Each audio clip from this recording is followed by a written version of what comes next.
Welcome back to First Year in Medical Device Sales. I am your host, Jacob McLaughlin, and I'm so excited to be coming to you all today because I just love being able to help you guys out. I've been getting a lot of messages, and it's been great to see the adoption of just this podcast already in the YouTube of being able to help reps that are already in the field. We've already had people who've started implementing some of the podcasts that we've talked about with the research and then also what we've done to just turn territories around.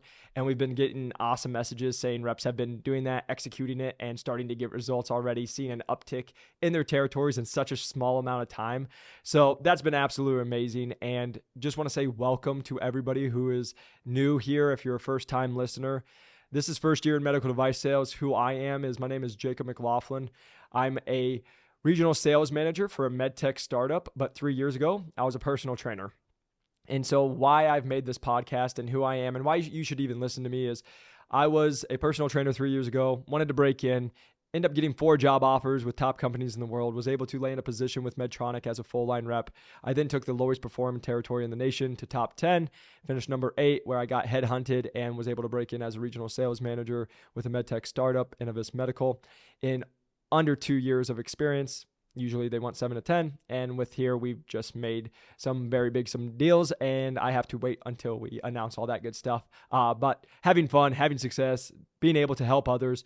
And if you don't know me, I also have a new to medical device sales podcast where we've helped over 1,200 people break into medical device sales in the last 2 years, 2.5 years, with and without sales experience.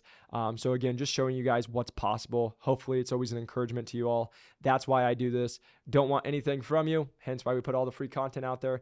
I just want to help you as much as I can, because when I was trying to break in, it was always, hey, it's a boys club. Hey, you need to have medical device sales experience, but you don't have medical device sales experience. And then what I learned once I got into the industry is you have a lot of reps in the industry, but a lot of them aren't performing. And so then if you guys are coming in as an associate sales rep or you're a TM, but you don't have the guidance, the help, the coaching, somebody to actually mentor you, it can be really hard and challenging. We've mentioned on here, go back and listen to other podcasts. You'll hear about my experience with first starting with Medtronic, and it was definitely a roller coaster. It wasn't what they all say, hey, come in, have this great training, someone to hold your hand, do all this stuff. It's not that, as you are all figuring out. It is sink or swim, fire hose, and rock and roll. But wanting this to be as helpful as possible to you all. Again, all we're here is trying to provide value to you, so you can be, if you're an associate sales rep, how to handle that associate sales rep role and progress into a full line rep role, because we've helped reps do that. Associates progress and get promotions within 8 months. As you will hear in the industry, they always say 2 years. It's no different than everybody tells me we can't get people to break in without sales experience, and we do it every day. So again, it goes back, if you know how to play the game, you can win the game. And that's what we continue to do here. So wanting to help you guys, if you are associates, be able to make that jump. And then if you are a rep already, how you can take a position and go higher. So the one thing I wanted to kind of talk about today, if you guys are reps, I wanted to kind of talk about a little bit of the different industry in there, and then also how to provide value once you are a rep. But why I want to start with this is I've talked to a lot of reps lately where, for example, they're ortho reps, and they're like, hey, Jacob, I've been in ortho for 2 years. I'm making about $110,000. Now, first off, congratulations. You're in the industry, and ortho is not easy. It is definitely a tough industry, as you guys are all pretty sure you're all aware of. But running trays, being in cases, a lot of times they need you there, right? There's that. But the conversation I had with this young man was, hey, there's other positions that you can go work half the hours and make twice the amount of money. And he's like, that's not true. I talked to my mentor, aka his regional sales manager, who they're making money off of. You all know the good story, but he's like, this is the best. There's no grass is greener. And I'm like, well, then tell me why I know reps that are doing plastic surgery or like breast, and they work 25 hours a week and they make $300,000. And he's like, what? No, they don't. And I'm like, dude, you don't have to believe me. I'm like, I literally have nothing to gain. I'm not in plastics. I'm not selling for the companies. I'm just letting you guys know what's possible. So the reason I'm just telling you that is it comes from associates to full line. I got a question. Hey, Jacob, and we got this in our group, but hey, Jacob, if I break in, ortho, do I have to stay ortho the rest of my career? And the reality is you don't, right? If you're an associate sales rep role right now and you are in a certain division, you can transfer as a full line rep to another division. So like you can go for that promotion as long as, again, you can show that you've had success as an associate. You've been able to set meetings. You can close some deals. You can run lunches. You can show what they're looking for. We talk about this all the time. Sales is sales is sales. Now, you need to learn specific things for each and every division. You need to be an expert and all that good stuff. Yes, an ortho sale is way different than a capital sale, right? But you can learn the process. That's all it. You just need to know the information and kind of what that looks like. But being able to learn sales and what that requires, it's all pretty much the same. And so what I just want you guys to understand is if you're in a division right now and you're like, oh my gosh, I talk to other reps, I just feel like I'm working all the time, I'm not making as much money that I should be, just understand there are other divisions where you can make more and work less. But again, most of the time, I'll just say this, a lot of the ortho reps I'll talk to, or they'll reach out to me, they'll be like, you're a liar, you don't know what you're talking about. And I'm like, okay. Like, you don't have to listen. And again, this is, you guys, just so you know, this is never brag. It's just to show you what's possible. It's like, I did north of 200 my first year. Well, I can promise you if I went in as ortho, I wouldn't have done that, because I'm talking to reps that are doing 110, 120K. They're working way more than I was, and they're 2-3 years in. There are positions that are out there. You just have to be able to look. And again, how you do that is network. I tell people all the time, when I broke into medical device sales, I networked more once I was in the industry than I was out of the industry, because now I'm actually seeing these reps in person. Hey, what's your job like? What do you do? What do you sell? What kind of thing? And then if you make relationships with those reps, guess what you can actually kind of talk about? Finances, right? And you can kind of just see what's possible compared to so many times in the rep world. It's all egos. It's like, I'm not going to talk to anybody else. It's I'm the best there is, which is great. And I hope you are. But the reality is you're probably not. And there's probably someone better. And that's just life, right? It doesn't matter how good looking you are. There's probably someone taller, more fit, and makes more money. Like, that is just life, right? And that's what we always just joke around. But it's no different than sales. Everyone has mentors. Like, I have mentors. Like, if you look at the millionaires, people who are making millions of dollars, they still have mentors, because again, there's a difference between making $1 million and 10 million to 100 million to $1 billion, right? And they each there's levels. No different than med device sales. If you're an associate to a full line rep to a certain division of, like, if you're making this much, there's levels to it, and just being able to learn what it is. So I just wanted to touch on that, because I've got that question multiple times throughout the week of, hey, where should I be going? Once I get into ortho, or for example, let's take out, if I get into urology, do I have to stay in urology my whole life? No, you don't have to, right? There's opportunities outside of it. So you just need to know the process. But again, just understand sales is sales is sales. And then I would just be networking so you can learn more about what opportunities are out there. But going back to, if you're an associate and you're in one and you're not really vibing with where you're at and you're not really enjoying where you're at, again, first off, I'm going to tell you to stick it out for at least a year or two, right? Usually just at least a year, because then if you're doing the right things, like we're teaching on this, and you're keeping track of your numbers, then you can go on to the next level. And then you can be like, hey, I could provide value at this different company.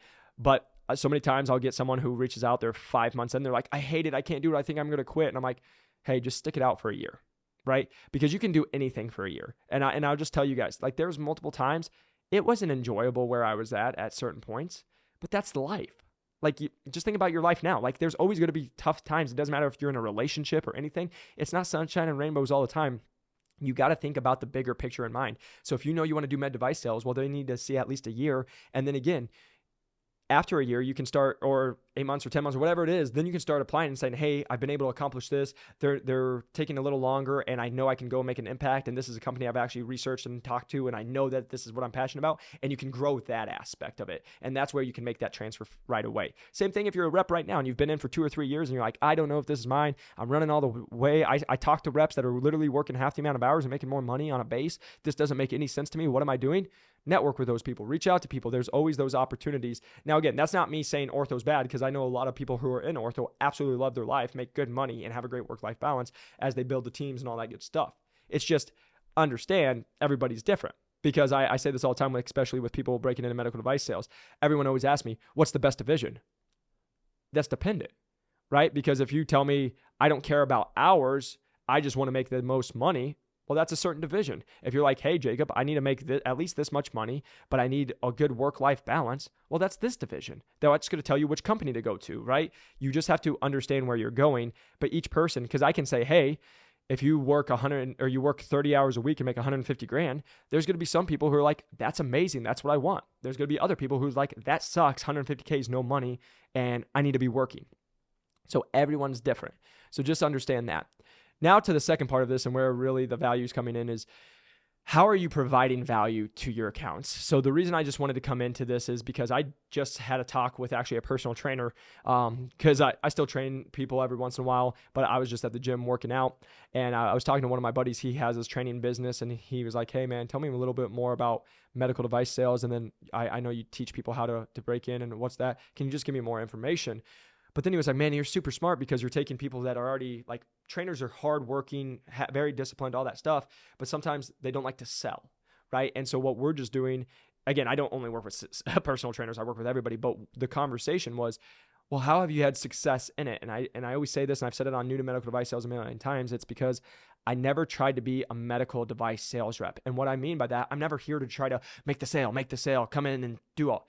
I just always tried to be a personal trainer. I'm trying to make a relationship with who I'm talking to, try to get to know who the scrub tech is. How long's the scrub tech been there, right? What makes them tick, right? What makes them excited? Getting to know people and getting the relationship, because I hear this all the time. Relationship sales is dead. Like, you can't do it. You can't win with relationship sales. Well, that's true. You can't depend on just a relationship sale, because guess what? If you suck at what you do and you're not good at what you do and you don't know any information, and the doctor asks you 4 questions, you say, I'll get back to you. The doctor's like, why do we even use you? You don't even know what you sell. You have to be an expert in your spot. So if you can be an expert, you're going to provide the value and they're going to want to use you. But then if you can just be a good human being, get to know them, read the room, see where you can go, and you can do that. People want to buy from people they want, or like they like. People want to be around people they enjoy, that actually enjoy them, right? And so many times reps and people want to come in and tell them how great their product is and all this good stuff. Instead of what I did to have success in my territory was just get to know the people in the room. Because the biggest thing that people miss is when I walked out of the room, one of the coolest moments, let me tell you this quick story, is like one of the coolest moments is I left a room and I came back about 3 minutes later because I forgot something. So I grabbed it. And when I walked in, it was the nurses giving me compliments to each other about how great I was. And I walked in on it and they're like, oh, we were just talking about you. The reason I'm telling you that is that's not like, oh, feel good, Jacob, all that. It's to tell you when you can go and care about other people, you're not pushing your products all the time and you're just getting to know people. You're an absolute resource inside the OR room and that you can actually help the cases. And then you're making their life easier. They appreciate that. And guess who they sell to? The doctors that you can't get in front of, because they work with them all the time. They're going to be talking about you when you're not in the room, and that's the whole goal of sales. How can you be making influence? How can you be talking to people? How can you get touch points when you're not there? And it's by caring about the people you're there. And so that's the biggest thing I need to get across to you guys, that especially if you're new reps, every single time, even now when we get people in the course that break in, first 6 months, I'm going to go make this sale. I'm going to do that. And why I can say that? That was me. Oh, I'm going to go do this sale. And then you realize you don't know what you're doing. You don't know who you're talking to, all that good stuff. And you just realize, hey, I'm just going to go get to know my accounts. I'm going to go get to know the relationships of the OR director, my specialty head, right? Like I was doing GYN, I would go talk to the GYN directors of the OR, right? That's who's going to be, we're going to be working with. Get to know them, make a relationship with them. Guess what? When they reached out to me, could I throw them a bone and help them out? I always did, if I could, right? Because you're building those relationships. And again, if you help them out, they'll help you out. And my biggest account that I had when I first got there, my competitor was like the front runner by a long shot. It wasn't even close. But over the year I was there, it was continuing, almost 2 years, is I just continued to wear it down of showing up. I was always reliable. I always showed that I was going to follow through. I made it to every case. I was always a resource. I always was polite. I always, I always joke around. It's be the golden retriever that's shaking your butt. When you have a scrub tech or somebody who's mean to you, you just blow it off. Because otherwise you're going to become really, again, you don't want to become that jerk of a rep. And I'm going to be sitting here and tell you guys, I've been there. It's pretty easy to go become like, I'm all that when you're running 133% to plan. You still got a couple months, you're crushing it, you're making big deals, and you're like, oh my gosh, right? But then you become a jerk and nobody likes you, and you'll see it in a reflection of your territory. I've lived it, I've done it, and that's where I had to have the resets and be like, no, you're here to provide value. Who cares about it? Because the more value you provide, the more patients you're helping, the more value you provide in the OR room, the more you'll smash quota, the more money you'll make because they want to be around you. And so that's what I wanted to get across today is make sure when you're in the OR room, when you're with an account, when you're with a surgery scheduler, when you're doing a lunch, that you're just trying to provide value and get to know the person on the other side. Because it's like we talked about, if you can learn who the person is on the other side that you're talking to, you can learn how to sell to them. Because guess what? If you talk to a doctor and they tell you that they really care about patient outcome, or they care about the staff being able to set it up super easy, or they care about the quickness of it, or they care about the price of it, whatever it is, they're going to be telling you, and you're going to be asking good probing questions to learn that. And then guess what? Now you know what to focus on. Because early in my career, I made the mistakes of saying, hey, we're more affordable. We have all this. And when we had all the data to prove all the good stuff, but I would be spending time about, we were in Arizona where it's a lot of split share and it's a lot of private. So money is a big thing for them and reimbursement. I'd be spending about that. And then I'd be talking to a doctor who's like, Jacob, I really don't care. I'm working for the hospital. I'm here for patient outcome. And why is this better? Well, then I just wasted 5 minutes of my time. And then also now it just looks like I'm trying to sell to them, right? Compared to, okay, hey, what do you look for? Why do you use what you use now? Did you use it because you used it in residency program or in residence, or did you get another rep to transfer from what you did? And like I always said, what'd you use in residency? And then they're going to tell you, and then now you can figure out what they're using because they're either still using that product or not. And then it'll be like, oh, what made you make the change?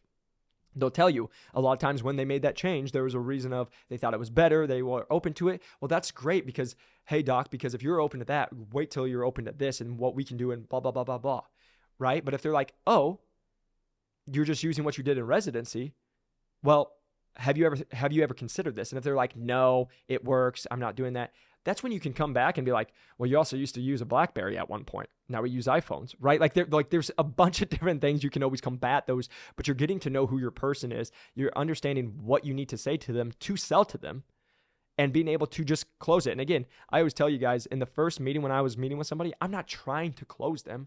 I'm not trying to get the commitment. All I'm trying to get is commitment to, are you open to doing a surgery with it? Would you? And I always was just like, let's compare apples to apples, right? And then go schedule 3-5 surgeries because then you just make sure that you can manage the expectations.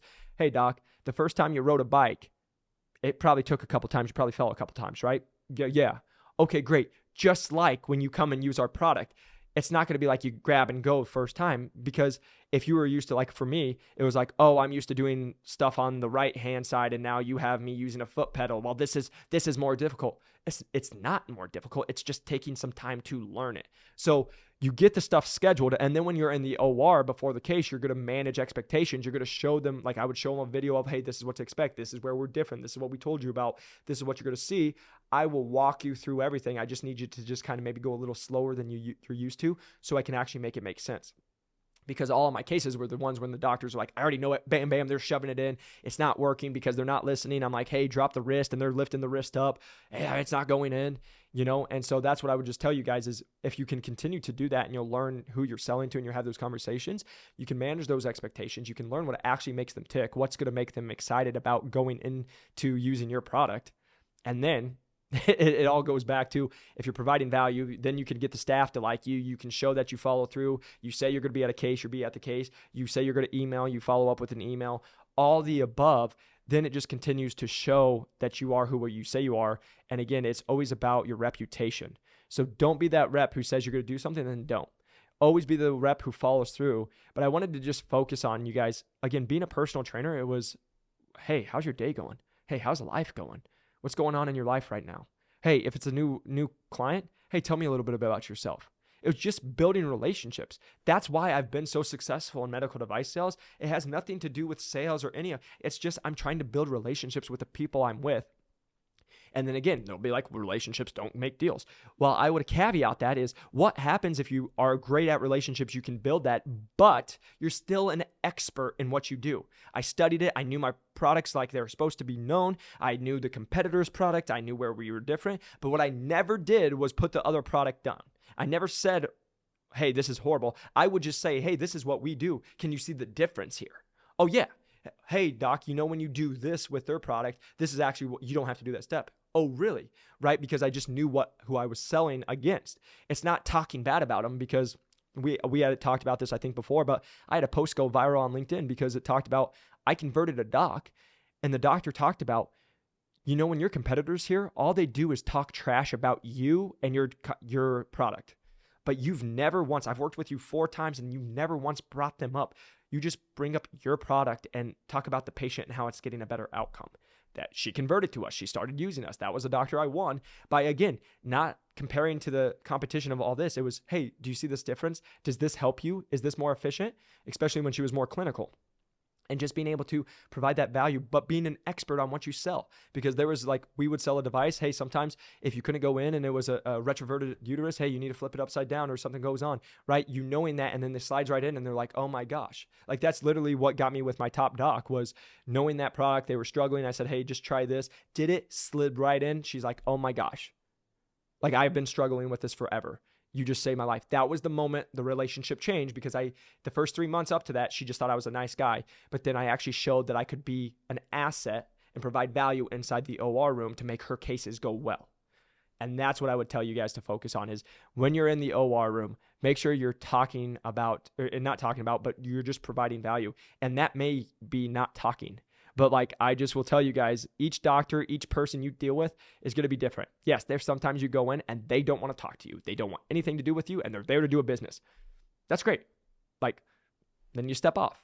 But then there's other people that want to know you, right? And I always just tell people, if I was known as Jacob the rep, I failed. Because this is when it went to where I was going. But like, I have a dog. I knew I was winning when I'd walk in. They're like, hey, how's your dog doing? Hey, you know, everyone follows people on social media. Hey, I saw you went hiking this week, and tell me about it. Hey, what are you doing this?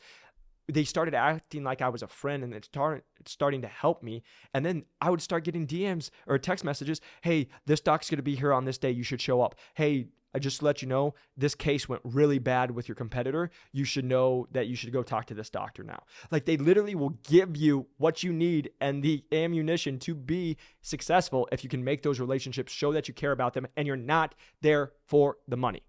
That is the last thing I just have to say, because there's too many reps. I hear about it. I used to be the guy, talk about money, talk about how much you can make, all the good stuff. You're going to be this egotistical, whatever it is. Throw it out the bin. Just focus on providing value. Just focus on helping your accounts, providing the best possible service so you have the best patient outcome. And I promise you, you will be, the finances will come. Like, you will be reimbursed more than you can imagine. You will hit your quotas. It will help. So hopefully this was helpful. You guys can reach out to us on First Year in Medical Device Sales. We are on the social media platforms, New to Medical Device Sales, but also Jacob McLaughlin on LinkedIn. Always love connecting with you guys. Always happy to help you guys. Again, just wanting, and girls, but I want you guys to know that I'm just here to help you. I want you all to be successful. I want you all to win. I want to be able to share my experience, so hopefully you can learn faster, have faster success, and continue to promote and crush it in this industry. We are going to be we have several guests lined up so you can hear their experience, how they did it in medical device sales, where they went from associates to full line reps in a quick time, how they've crushed it at some of the largest companies in the world, some of the things. And I can't wait to actually just kind of talk about some rep stories, because it's going to be fun, because we all know that we all go through things. But I just want to say thank you so much for taking time. If you can, press that like and subscribe button. A 5-star review helps us grow this channel. And if you can share this with other people, it means the world, because again, we're just trying to provide as much value as you can. If you want to share it on LinkedIn, that would be amazing. But again, always happy to connect at Jacob McLaughlin. I hope you all have an amazing week. Keep getting after it. I'll see you on the next one. Peace.